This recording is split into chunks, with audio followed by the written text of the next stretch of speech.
When we look at something like worry or other negative talk, negative self-talk that we do, is so often we buy into lies. We have these storylines that we tell ourselves. Just like we said in the beginning, that 90% of what we're worrying about never even happens.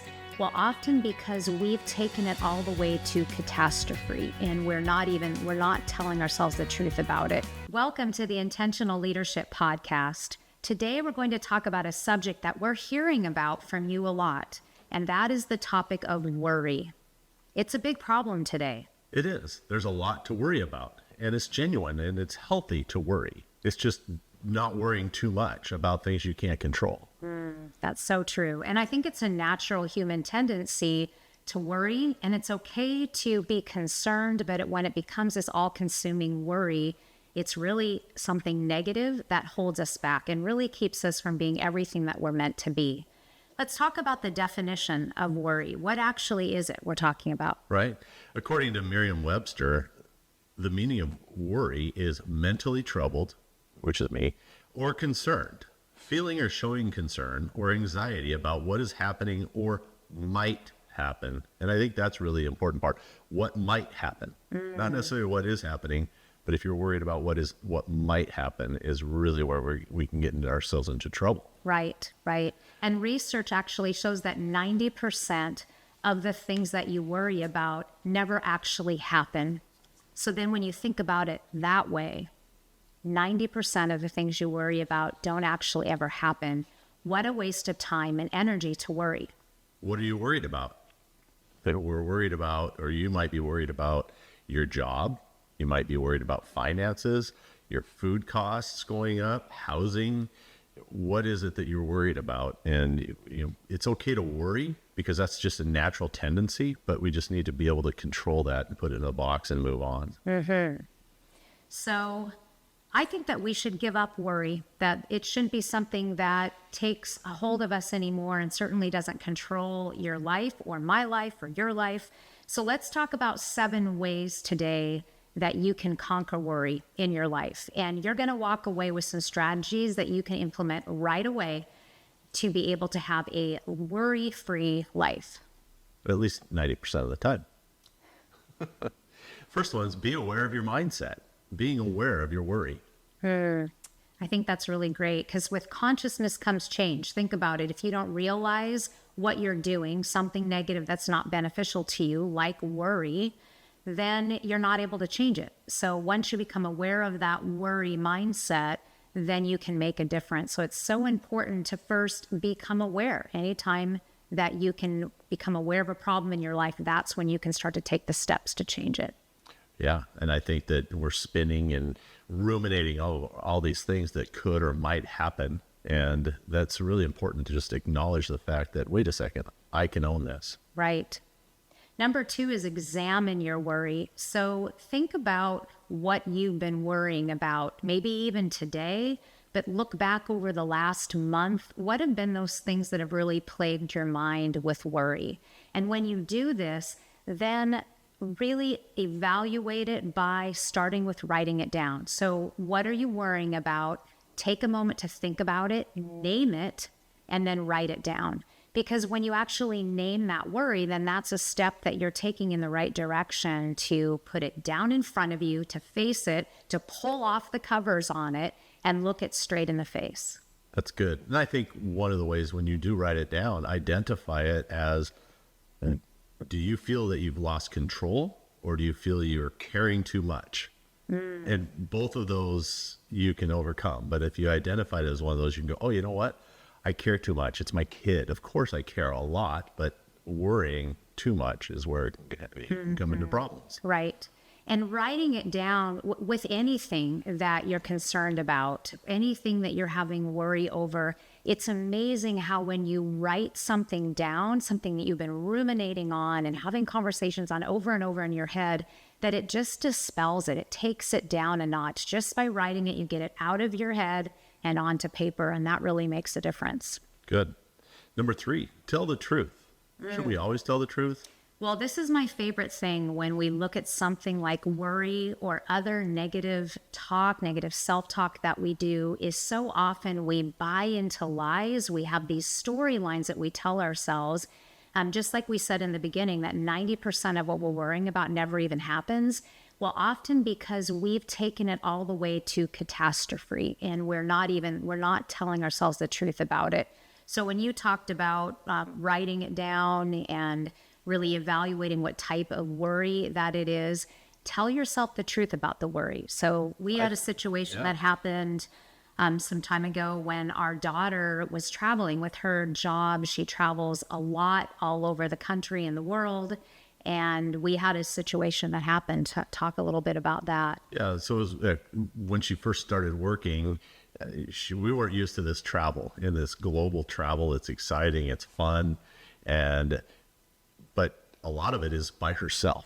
And we've traveled with her. She's traveled with friends, but and she's off to Greece, and we're reaching out saying, "Hey, how's London? How's Heathrow? How's the airport? How just to check in."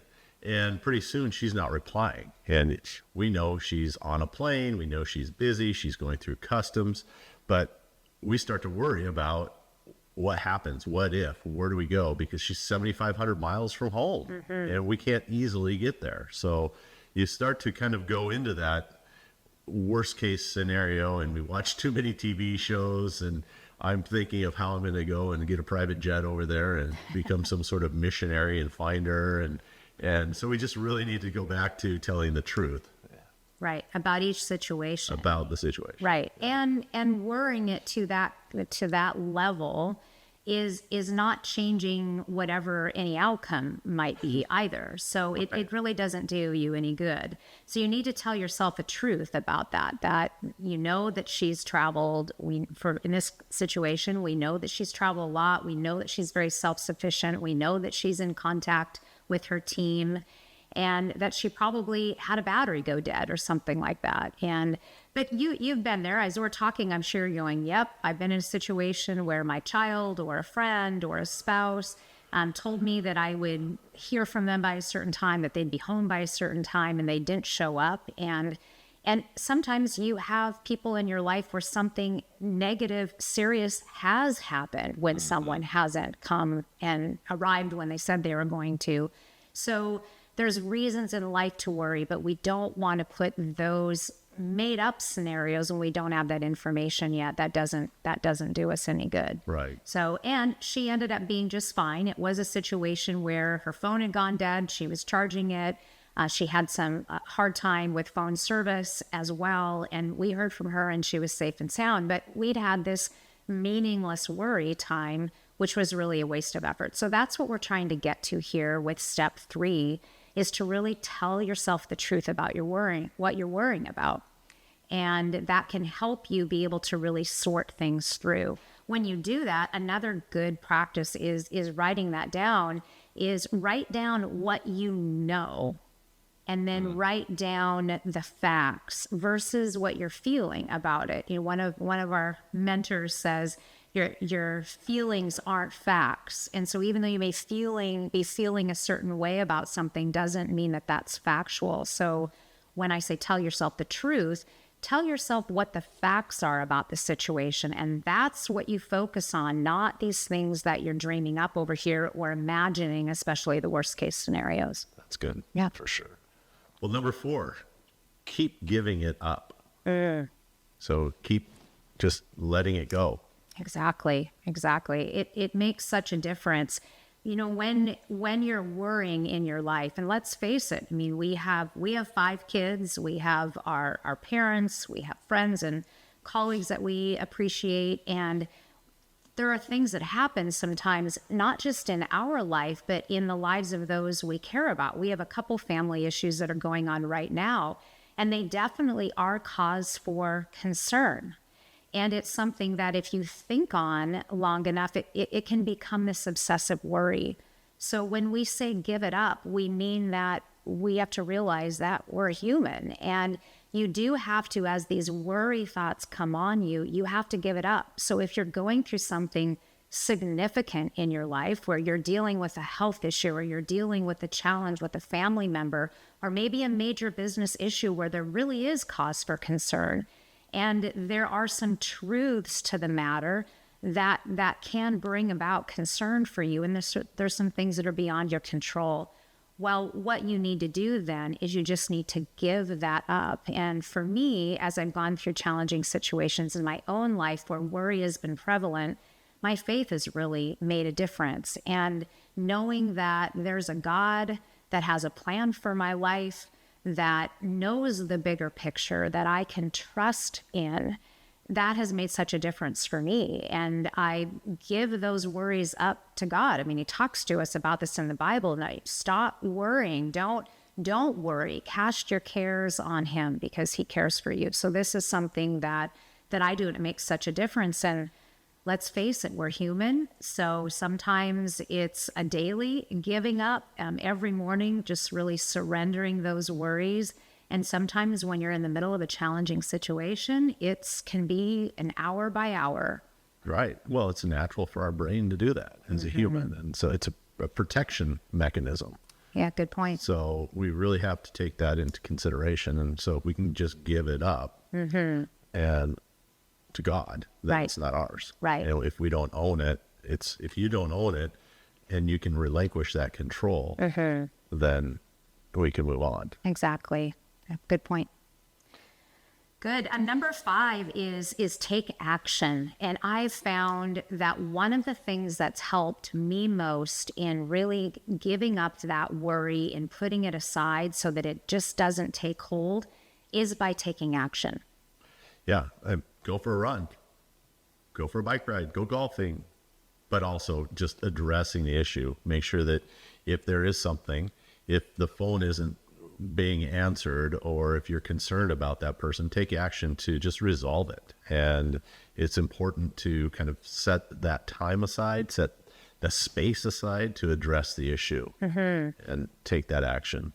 Right. And I think what we started talking about earlier in really writing things out, you can write out yourself an action plan. And one thing that we've done this together when we've been facing a situation that's difficult is we'll write out what are the things that we can take action on.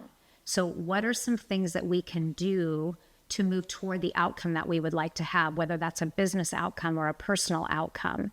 And if you write that down, just putting that action plan together and then starting to take steps on that makes all the difference. And then on the other hand, you're writing that other side, which is what are those things that you can't control?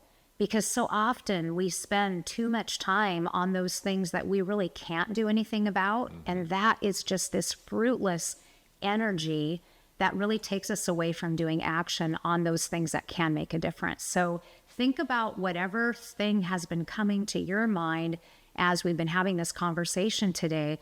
What is prevalent in your mind? Something that is worrying you, something that is keeping you up at night. And have you taken steps to really look deeply at the situation and divide it up by what are things about this situation that I can't control? And what are things about the situation that I can? And then what steps can you take right now to be able to move forward for yourself? That's good. Yeah. And then what do we do? What can we say if you're getting stuck on taking action? Then what can you do? I think number 6, focus on the good. You know, the worry tends to be focusing on the bad. So if, for instance, the story we just shared with our daughter, instead of worrying about the plane and whatever else, we can, wow, it's exciting. She's going to meet her team in Greece and they're all coming in from different parts of the globe and it's exciting and fun. And that's the good in it.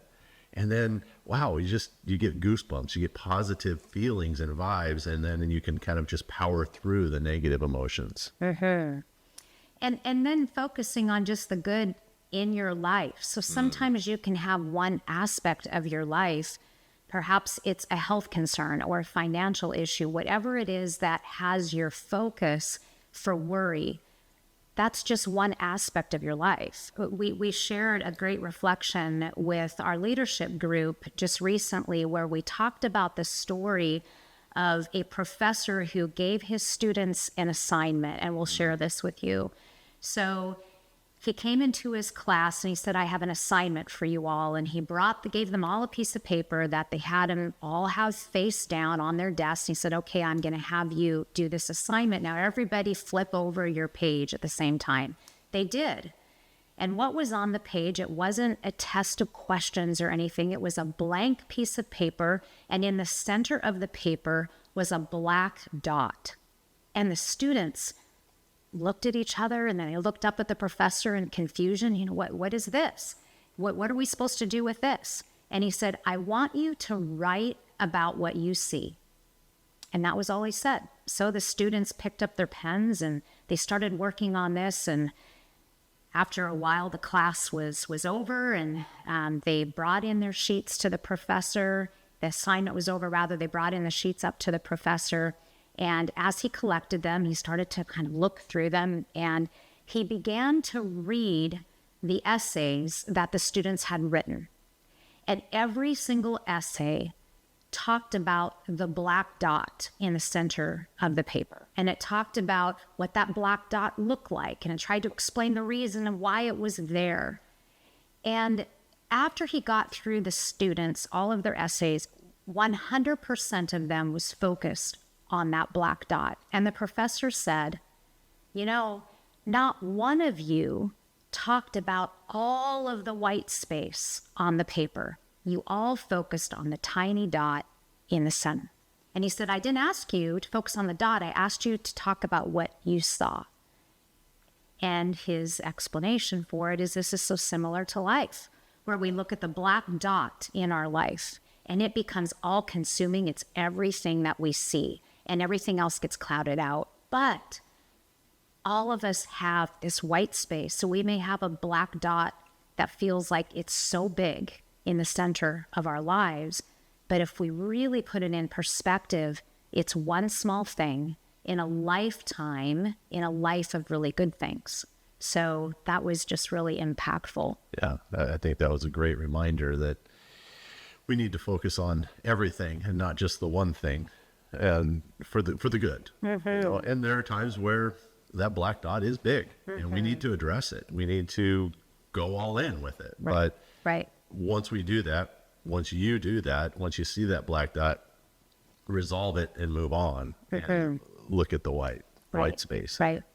And research has shown, scientific evidence, that you can't be focusing on the negative and the positive in your life at the same time. Your brain switches from one to the other. So you can either have this mindset that's focused on worry, or you can have a mindset that's focused on something positive like gratitude. So choosing gratitude in your life and looking for those things in your life that are really good, that's going to help dispel those worry feelings that you're having, because it's just going to change your perspective to really looking at what the good is in your life. And I know there's been times in my life that I've had to look a lot harder to find those good things.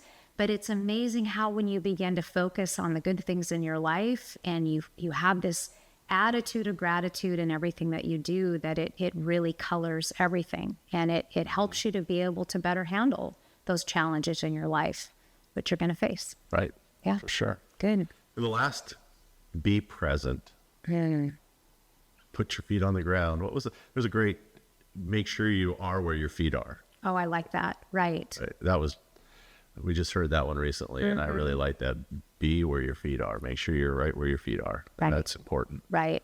It's so true. If you think of where your thoughts tend to go, most of us spend time with our thoughts in the future, our thoughts in the past, and it's so hard to be present. And it makes such a difference when we just focus on where we are right now. And with worry, usually, as we talked about in the definition, it's worrying about something that may happen in the future. So rather than spending your time worrying about the future, really look for what you can do today, those good things that are in your life today. Well, yeah, if you're at work, see what is in front of you for work for the day. and do your best at that. And there's going to be a challenge. There's going to be exciting things you can do at work. There's things that you're just going to grind because it's part of that's you have to work, but you're there. And then when you leave those behind as best you can, and you put your feet down, and you're at home, and you're present with your spouse, with your kids, by yourself, out on the beach, on a walk in the trees, whatever that might be, but you're right there all the time.